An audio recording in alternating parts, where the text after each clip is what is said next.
as we will share together the next piece of Talmud from the Agadah. Today's lesson is in memory of the yahrzeit of Moshe ben Binyamin, sponsoring the learning in the memory of his yahrzeit. May his neshama go from strength to strength.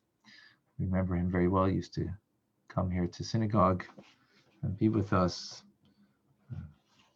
Very special soul. And may his soul go from strength to strength. Okay.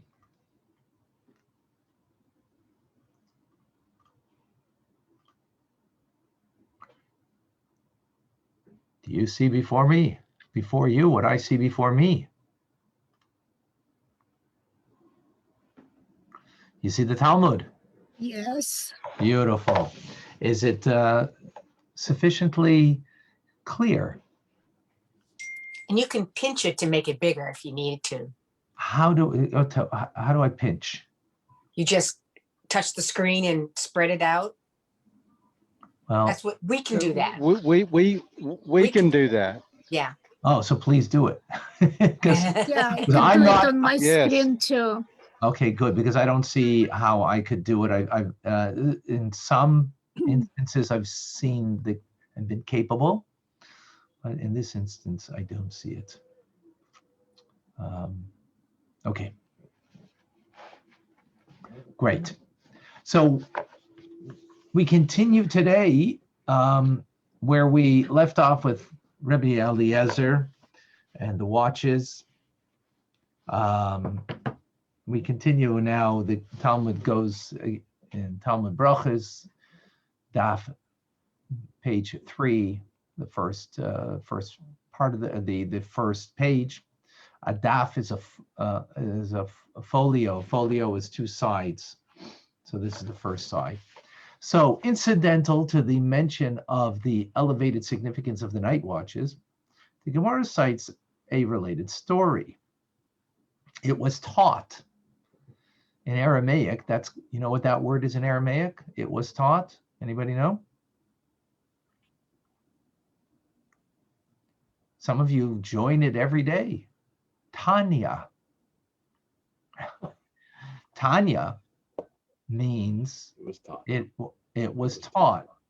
Tanya is an Aramaic word, a Hebrew word, tanan. Well, actually, it's also and it's been taught in a baraita. A baraita is what's the word? A lesser value than Mishnah, right? We were learning the Talmud is made up of Mishnah, and then the Gemara explains the Mishnah, and sometimes goes off on a tangent, as we're going off now. And often it will quote a baraita. A baraita is a later sort of filling in some of the gaps that the Mishnah, because remember the Mishnah is the first writing of the oral tradition. It was written in an extremely concise form. So the baraita fills in some of the holes, so to speak, for lack of a better term, some of the missing nuances. And that's what's being quoted over here. Right? Tanya is the term. Tanya, it was taught in a baraita. Rabbi Yose said, Rabbi Yose was a student of Rabbi Akiva. This took place about 65 years after the destruction of the Holy Temple.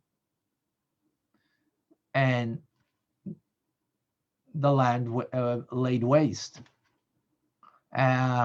This is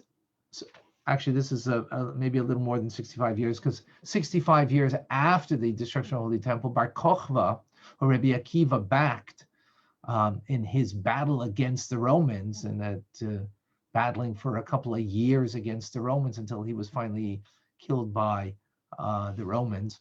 Rabbi Akiva thought that he was the Mashiach of his generation. And so Rabbi Yosei, he is a student of Rabbi Akiva. He was one of the great leaders in his generation.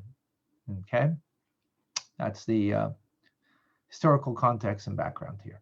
So Rabbi Yosei said, I was once walking along the road when I entered the ruins of an old abandoned building among the ruins of Jerusalem.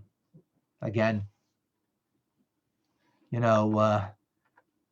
didn't build, the ruins were there for decades and decades.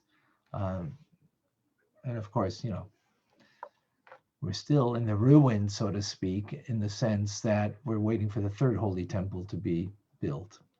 So he entered the ruins in the old abandoned building among the ruins of Jerusalem in order to pray. He needed to pray. I noticed that Elijah, of blessed memory, actually, that's interesting. 1 second. I don't know why it says a blessed memory, because that's not what the Hebrew says. Zachur latov, may be remembered for good, which is only something that is in reference to him. Other tzaddikim, we don't have that term. Blessed memory, yes, but that's not a correct translation. Zachor latov should be remembered for good. Something added only again to him. Came and guarded the entrance for me, Elijah the prophet, and waited at the entrance until I finished my prayer. Remember, this is a holy, righteous Jew, Rabbi Yosei. When I finished praying and exited the ruin, Elijah said to me, deferentially, as one would address a rabbi, right? He's a rabbi. In other words, not just a rabbi, but he's one of the leaders of the generation. Greetings to you, my rabbi. Now, this is Elijah speaking, right? Still, he needs to refer to him in a honored manner. So, greetings to you, my rabbi, my teacher, he responds, right? That's what he responded back to him. In other words, he added something that not only is he my rabbi, but my teacher, Elijah, which the Talmud tells us, they had many different encounters throughout their life, throughout Rabbi Yosei's lifetime. And Elijah said to me, my son, why did you enter this ruin? I said to him, in order to pray. And Elijah said to me, you should have prayed on the road. And I said to him, I was unable to pray along the road because I was afraid that I might be interrupted by travelers and would be unable to focus. Right? What is prayer about? What does God want in prayer? He wants our heart. So it's very important that we are able to focus our heart. So he went into the building, even though it was a ruin, right? In order that he could focus himself in prayer and not be interrupted. That's what he responds to him, right? But he says, Elijah says to him, well, better you should be on the road. So Elijah said to me, you should have prayed on the road. And I said to him, I was unable to pray along the road because I was afraid I'd be interrupted by travelers. And that I'd be unable to focus. So Elijah said to him, you should have recited the abbreviated prayer instituted for such circumstance.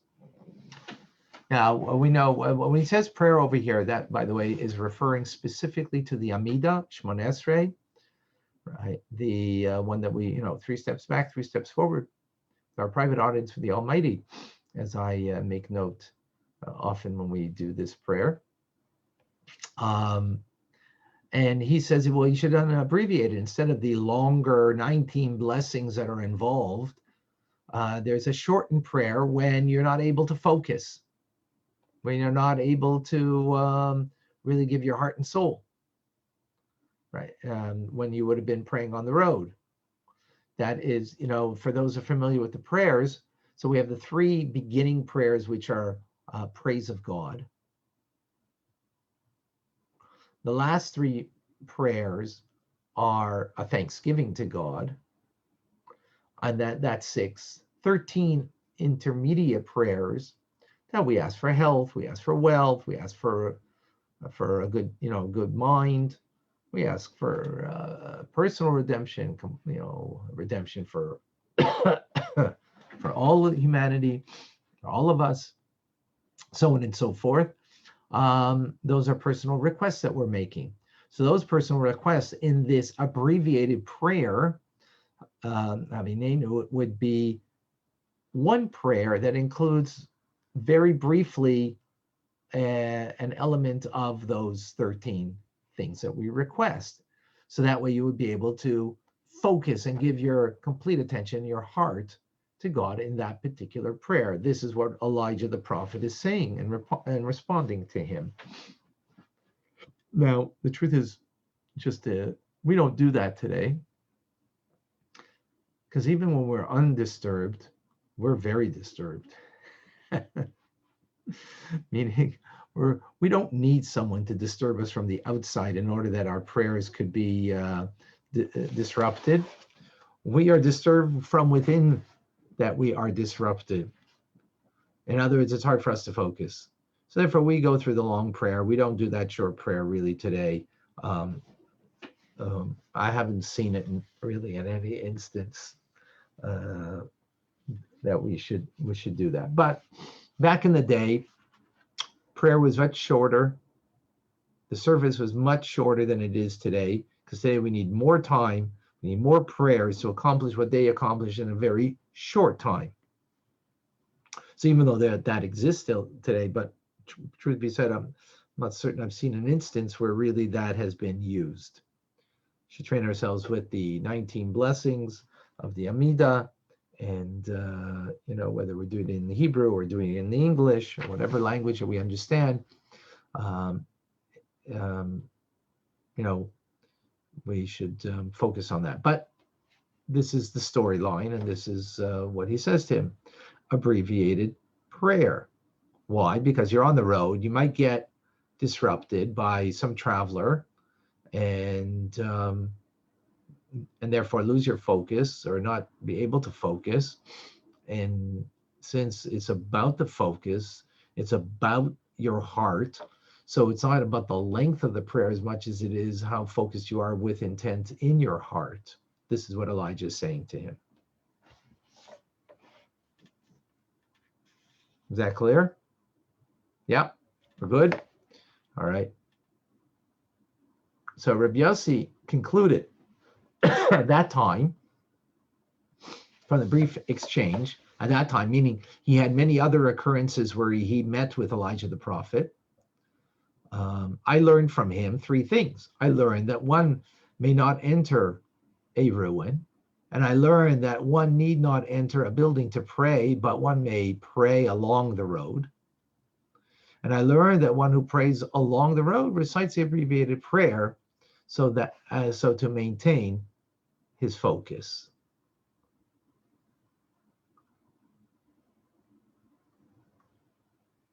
So, and after this introduction, Elijah said to me, "What voice did you hear in the ruin?"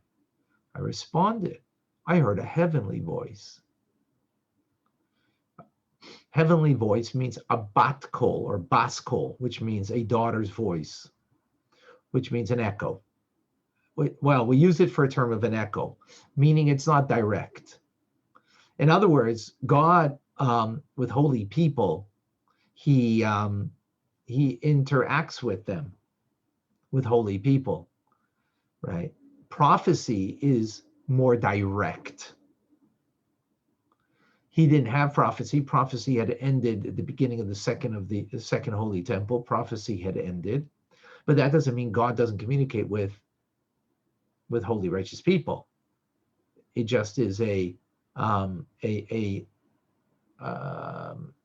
guess a lower grade of revelation of God, and it's called a bas kol. We translate it as heavenly voice, but it means It's a term that's used also for echo. Bas means daughter, kol means voice, a daughter's voice, meaning it's a weaker voice, just like the daughter versus the female voice is weaker than the male voice, right? And that doesn't mean a woman can't scream loudly, but you understand. It's a metaphor for us to appreciate and to understand. So it's a weaker voice. It is, so to speak, echoes rather than an echoes metaphor. All this is metaphor. Don't take this in any literal way. First of all, I have no idea what I'm talking about. I'm just telling you the concept as I understand it, but not as I experience it, because I don't have the heavenly voice talking to me. Okay. And if anybody does feel that they have the heavenly voice talking to them, you better talk to me after this, because we need to take you to a good psychiatrist. Okay. Because, by the way, people don't divulge this, even though it's divulged in the Talmud, but it's because he's divulging it to Elijah the prophet. So he's saying, I heard this heavenly voice, Baskol, right? An echo of a roar of the Holy One. An echo is only like not the first generation, but it's like second generation, right? It's the rebound of the voice. That's what an echo is. So meaning it's not direct communication like prophecy is. It is the rebounding lower level of the divine communicating with it, as it did with Rabbi Yosei. Is that clear? So so he heard from the Blessed One be he, cooing like a dove and saying, woe to the children due to whose sins I destroyed my house, burned my temple, and exiled them among the nations. So remember, this is several decades after the destruction of the Holy Temple. 1.1 million Jews were killed by the Romans. 70,000 were taken into slavery in chains from the Holy Land to Rome. And as the Talmud teaches us in other places, that it was due to the sins of the Jewish people, that they had what's called sinas chinam. Here it's not discussing it, but just briefly, sinas chinam, which means hatred, unfounded hatred for no reason, right? That the Jewish people amongst themselves had hatred. As the famous story becomes a bar kamsa, which is not for now, which brought that idea out. In any case, so God says, because of the sins of the Jewish people, I destroyed my house, I burned my temple. And we'll come back to this, just make note of that. The God is saying, I destroyed my house, I burned my temple. Okay, and I exiled them among the nations. And of course, when they went out in exile, who did they, parenthetically, just bringing it up because of what we learned in Tanya today, that Rachel is the source of all the souls of the Jewish people of all generations. She is the mother, so to speak, the mother's mother, the ultimate mother of the Jewish people. Complete self-sacrifice, not buried with her husband Jacob, not buried with the other couples in Hebron. She's in Bethlehem, Beis Lachem. Why? Because when the Jews would go into exile after the destruction, they would pass by her gravesite, and she would be there for them to comfort them, pray for them, and be there for them. In any case, this is what he's hearing, right? This is what the message he's getting from on high. And Elijah said to me, by your life and by your head, which means like, taking an oath, not only did that voice cry out in that moment, but it cries out 3 times each and every day. What are the 3 times? 3 times that we pray.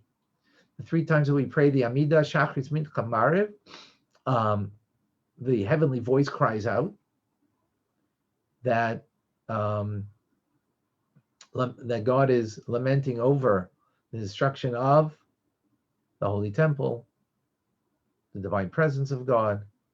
Moreover, anytime that God's greatness is evoked, such as when Israel enters synagogues and study halls and answers in Kaddish prayer, may his name be great. That's when the Kaddish is said, and we say that line, right? Blessed he. God, he shakes his head, figuratively, obviously, is metaphorically, and says, happy is the king who is thus praised in his house. As every synagogue is a miniature temple, and God is shaking his head in agreement, in acceptance, right? Again, figuratively speaking, or metaphorically speaking, that he's happy. The king is being praised in the house of worship. When the temple stood, the praise was recited there. But now, how great is the pain of the father who exiled his children, and woe to the children who were exiled from their father's table, as their pain only adds to their father.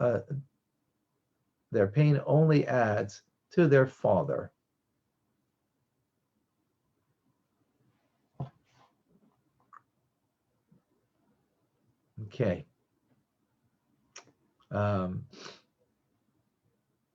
So in other words, God is, it's sort of like a, what's the word I'm looking for? It's sort of like a,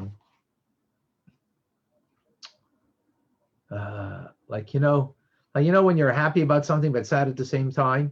So God's very happy. Look, the Jewish people, they're praising God. They're still connecting to him.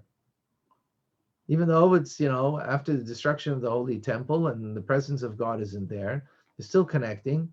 And that is, a great pride. But at the same time, there's a pain because the father has exiled his children. They're not sitting at his table. The children are not sitting at his table. So he feels that pain. And woe to the children that they're exiled from the father's table, that they're also should feel the pain of being exiled and not sitting at their father's table.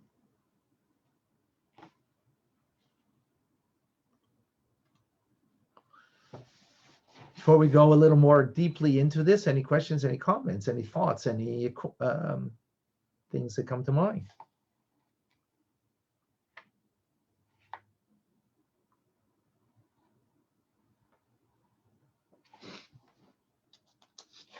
Okay, so I have some things to share. The first thing is, God says, I destroyed my temple. I burned my sanctuary.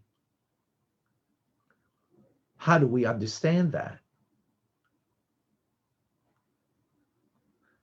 In other words, wasn't it Nebuchadnezzar? Or in this case, that's the first holy temple. Wasn't it not the Romans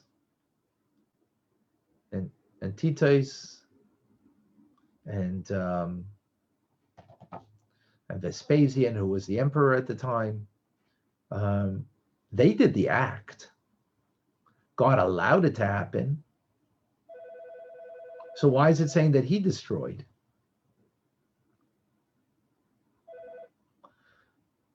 Now, what does it mean he destroyed? So I'm going to explain, give two ways to understand this. One understanding of this is in another piece of Talmud, speaks about the Babylonian emperor Nebuchadnezzar, that a heavenly voice came from heaven when in his destruction, in him taking pride in destroying God's home, The heavenly voice says, don't be so arrogant. You didn't destroy anything. I destroyed it. You just destroyed an empty shell. You just destroyed the bricks, the mortar, the stone. I destroyed what it really was. What's that? The presence of God. Because I removed the presence of God.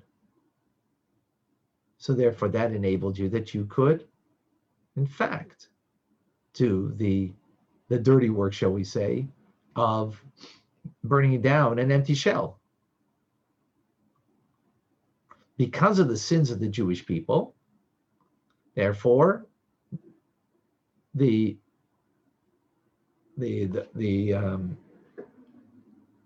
presence of God went into exile. And therefore that allowed for the forces of evil, the Nebuchadnezzar, to be able to, do his work. But that's an empty shell that you're really destroying. I destroyed Jerusalem. I burnt down the sanctuary because of your actions and your ways. I burnt it down in the sense that I removed the holy presence. That's what those words mean in a deeper way.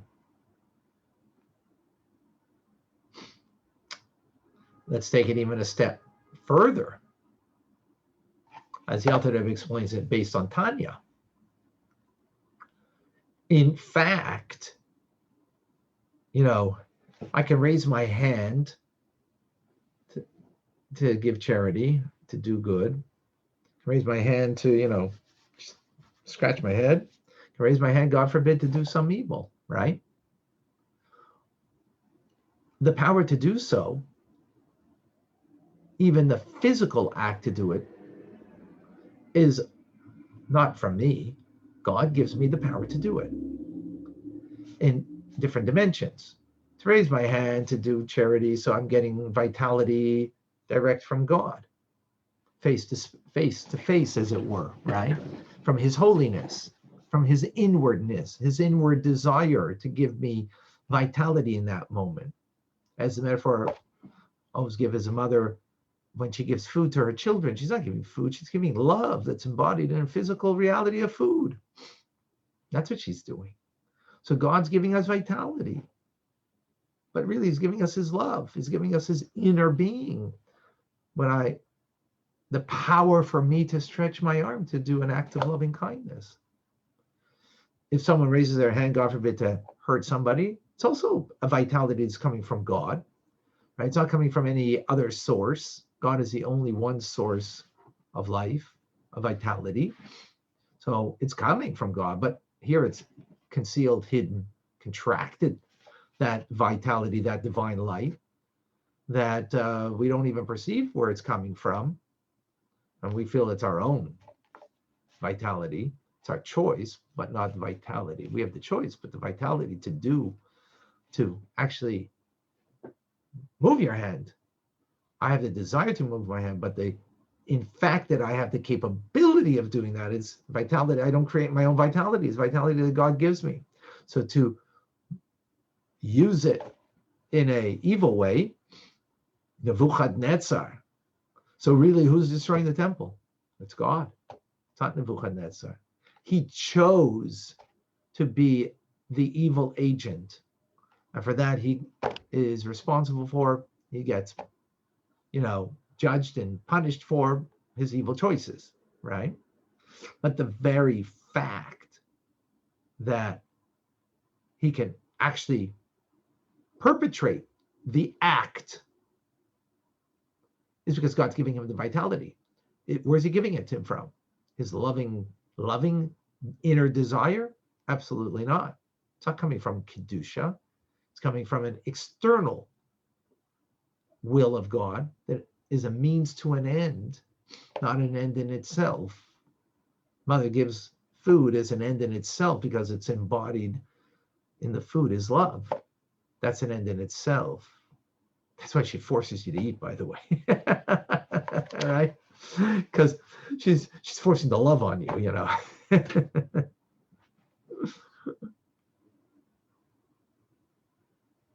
So, so in a sense, it's even deeper. I destroyed the temple. I burnt down the sanctuary. Yeah, it is God. Because everything comes from God, and it's not something. And that's a deeper understanding of what this is saying over here.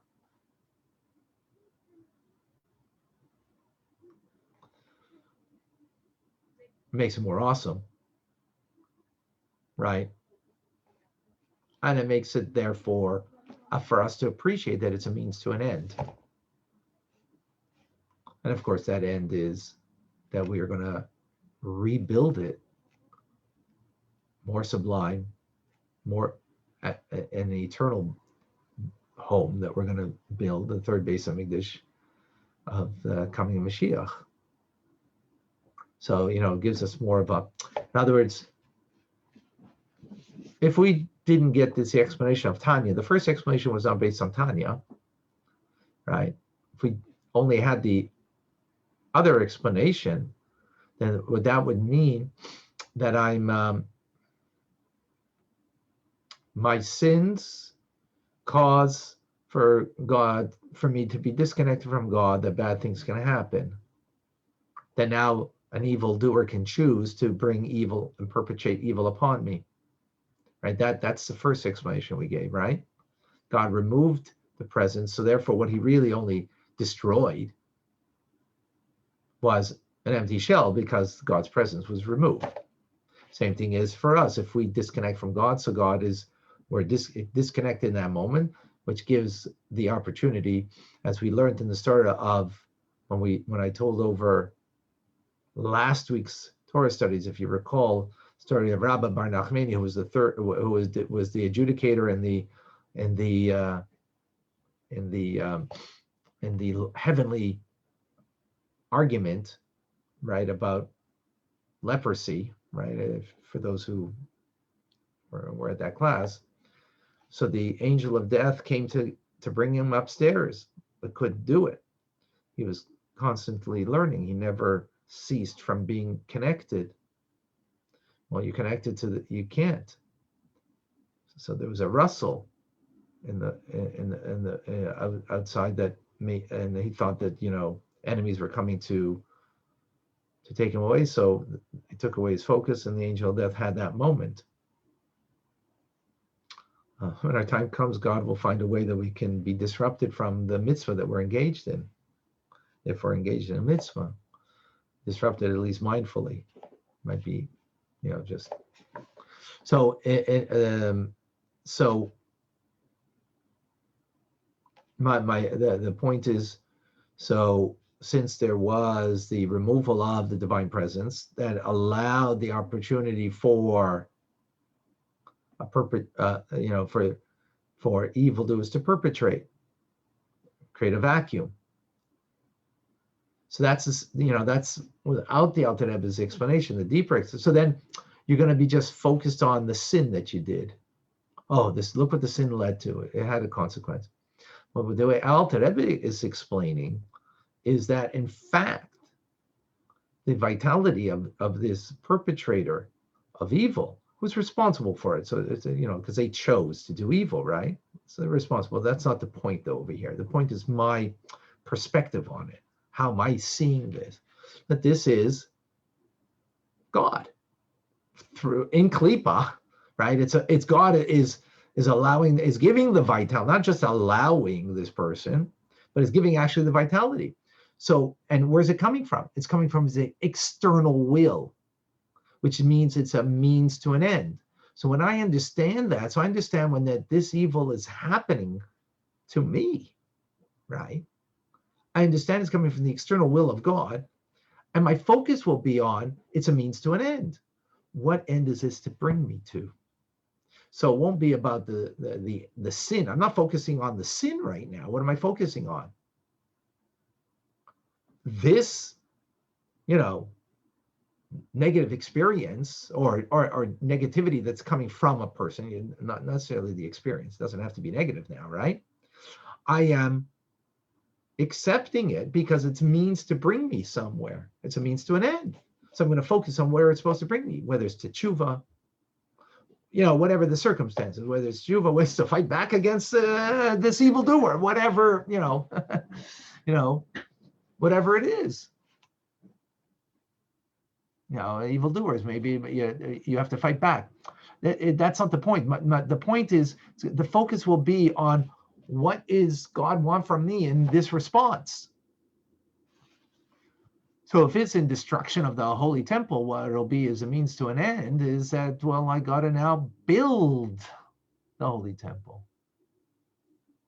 In other words, got to do another mitzvah, got to learn more Torah, reach out to more people to bring redemption, because the perpetration of this act was only a means to an end. It wasn't for the destruction, right? That's an end in itself then. God forbid. Not because God wants destruction in our lives. It's a means to an end. So I got to focus on what that end is. And what is that? Ultimately redemption.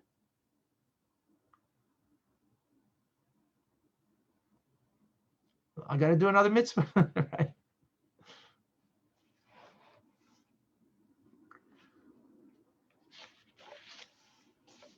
I got to thank you all for being here, because I prepared this and it's only coming now clear to me. The depth and the beauty that there is in this piece of Talmud, only because, in teaching it, words draw deeper insight. And thanks to you for that. Now, let's now go into the exchange between Rabbi Yosei and Eliyahu, Elijah the prophet. And we'll see, maybe I'm going to see a parallel over here and a deeper explanation of what this is.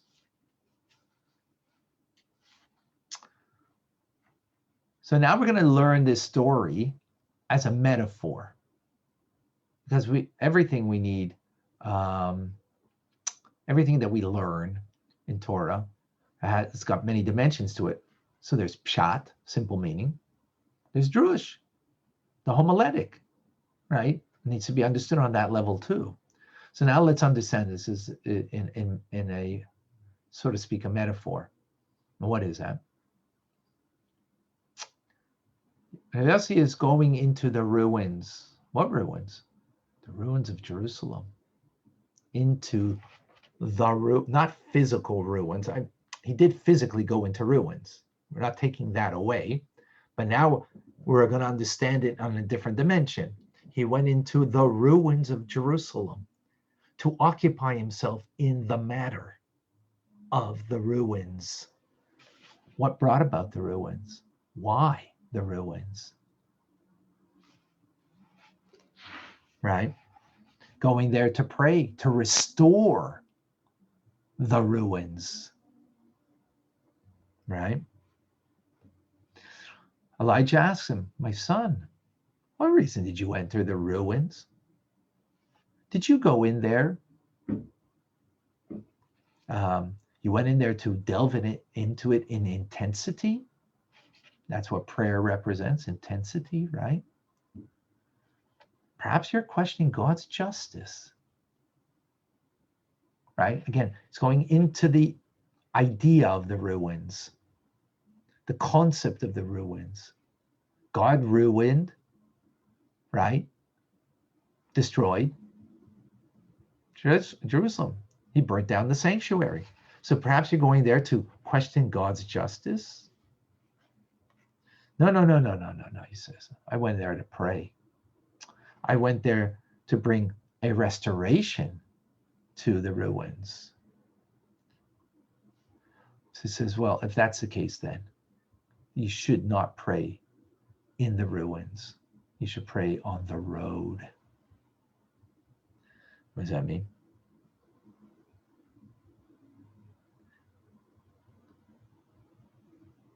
have to understand, at least historically, that this is happening, some decades after the actual ruins, right?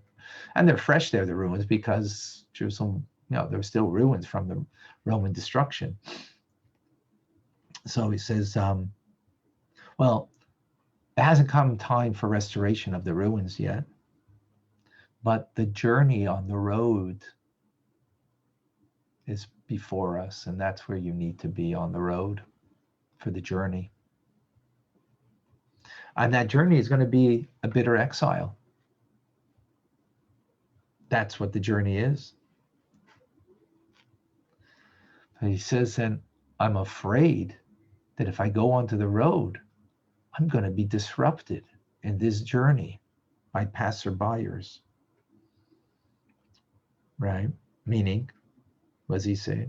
I'm afraid of people, not just people, but the nations of the world, that they are going to be constantly persecuting us on this bitter exile, on this road. They're going to interrupt our divine devotion.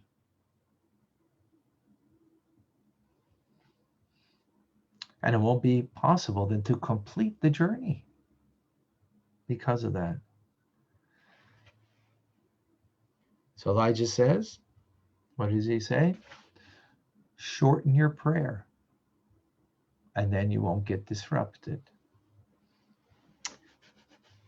In other words, on this journey, there's two things that you can focus on: the ruins or the building. Shorten your prayer for the ruins. Don't focus on the ruins so much. Focus on the road to final redemption.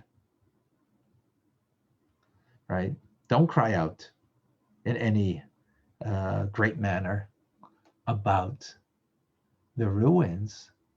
Focusing on the road to the redemption and how you can, as we mentioned before, every time we do a mitzvah and every time we learn Torah, we're bringing it one step closer in that journey to the final redemption.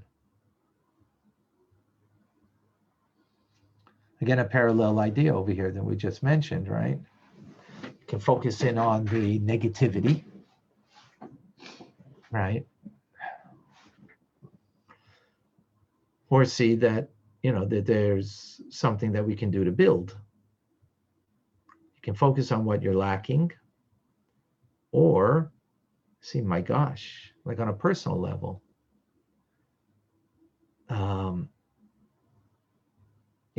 when something is, when you feel the pain of something destructive in your personal life, not what someone did to you. We all have something that, we feel a lack of, or where we are, something's been destroyed, so to speak. Our sanctuary, something that we actually held was, something, and all of a sudden we realize, maybe we were, maybe that sanctuary was not truly the inner ultimate sanctuary, and it gets destroyed. So, of course, you can focus in on the pain of that. You can focus in on the ruins, or just realize that there's a journey, there's a road ahead, that you're going to build something much greater and bigger and better and more eternal as a result. And that's what the story is telling us over here. And that's what we need to focus in. Yes, there's a moment that we need to feel the, destructive, but that should be a short prayer. That shouldn't be the real focus. We have a journey. We have a road ahead. We have a lot of mitzvahs that we need to do, and even more importantly, to inspire others to do, right? Because we're already doing mitzvahs, studying Torah at least, right? Many other good things. But what's necessary is for us to share that with others, Any questions, any comments, any thoughts?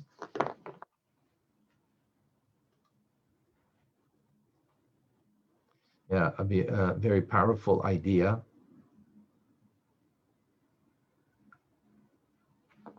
And all right, thank you, Tim, for joining. Diane, Reggie, Virginia, Davida, and Liba, Andrea, Miriam, George, and Richard. All right, anybody know? I know now that can share. What do you know now? Rabbi, Yes, Tim. may I ask a question? Oh, of course. I'm sorry. I didn't realize that you wanted to. Sure, absolutely.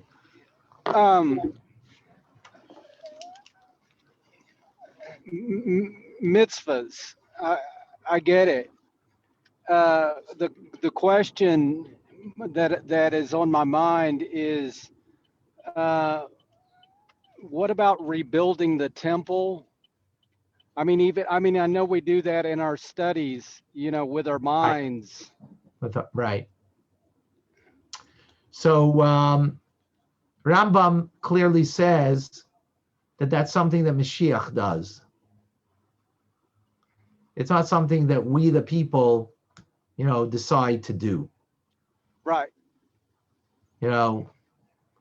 We, the people, have our mandate, and Mashiach has, has his mandate and what needs to accomplish. So, however, we still study as if we are building. yes, Correct.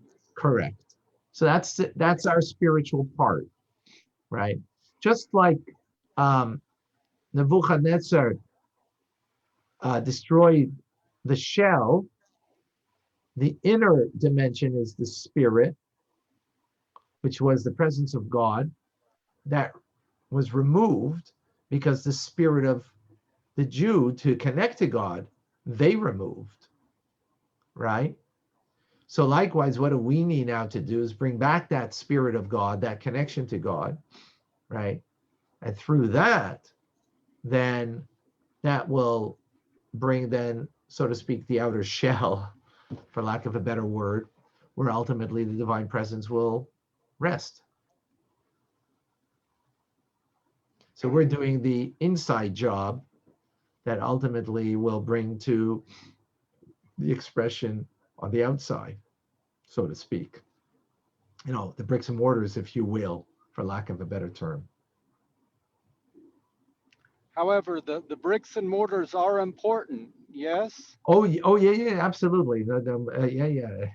Look, we just learned how many parshias of the Mishkan and the exact measurements of the Ark of the Covenant, the menorah, and everything. How it needs to be very precise and specific. So I'm not minimizing the importance and the role of that. I'm only minimizing our engagement in that part, which is not for us. We're the ones that took from our spirit, took away the spirit of God, so to speak, in the sense of the divine presence of God. So we need to work on that spirit through mitzvahs, right? Through study of Torah, to bring back the God to the world, so to speak, right? To make a divine dwelling place for God in the world that will ultimately be reflected in the third and final holy temple that will be built for Mashiach. I'm just saying what our job is. Just what our job is. That's correct. Not that I would be so bold to make the argument, but one could make an argument that the service, the actual physical service of the temple, is one of the greatest mitzvahs of all. Right, but again, we can't. We're not the ones to do that. Look, right. I actually, take it from the story of Elijah and Rabbi Yose, right? Rabbi Yose is going into the ruins to try to fix it on a spiritual level, right? Right. Whatever that means. So no, that's not the job. That's not your job right now. Or I shouldn't say that. Your job is about the journey towards it, not to focus on the ruins. Gotcha. Right? Gotcha. And we have a journey. We have a journey. I know It's almost over. Amen. It is almost over. Mashiach is before the course that I'm going to be giving in 2 weeks tomorrow. Right. Mashiach must already be here. Must already be here. When he comes, there's a Chassidim say that when he comes, we're going to be farbringing. We're going to say l'chaim together, and we're going to have an empty bottle of l'chaim. And we're going to say, "Oh, Mashiach, it's so great you're here." But if you would have been here yesterday, we had some l'chaim for you. Today we're all out, but it's good you're here. Just come a day earlier. Thank you, Rabbi. Thank Thank you. All right, folks. Thank you. We will continue tomorrow will be Pirkei Avos. We'll do Pirkei Avos. Rabbi Frank, can I just ask you a quick question? Oh, sure. Go ahead, Davida. First of all, I think this was such an amazing class. So speak up a little. Speak a little into the microphone because it's not so clear. Okay, first I just want to say it's such an amazing class. My question is that I heard the controversy where when Mashiach comes, if the Beit HaMikdash is going to be built by his hand or it's going to come down from the heavenly realm by Hashem himself, and Mashiach will just bring up the gate. So either way it comes down. Does that affect what we do now to bring it about? To bring what about? Whether if the Beit HaMikdash is going to be The Holy Temple. So that's a good question. Is that coming from heaven? Is that coming from Mashiach? So Chassidus explains it's sort of like a mixture of the two. What that means, I don't know. In other words, it will come through, the building of human hands. But the doors will come in a heavenly fashion. What that means, I don't know what that means. So it's going to be sort of it'll be a divine and human project. Don't ask me how that will play itself out. I'm just waiting for marching orders. Liba, I know now that the best is still to come, and we have our work to focus on and bringing it even faster. Thank you, Liba. Yes, absolutely. Thank you. All right, folks. Thank you very much. Have a good afternoon. Thank you, Rabbi. See you We'll see tomorrow. tomorrow morning, Thank you, tomorrow Rabbi. afternoon. Yes. All the best. Be well. Bye-bye. Bye-bye.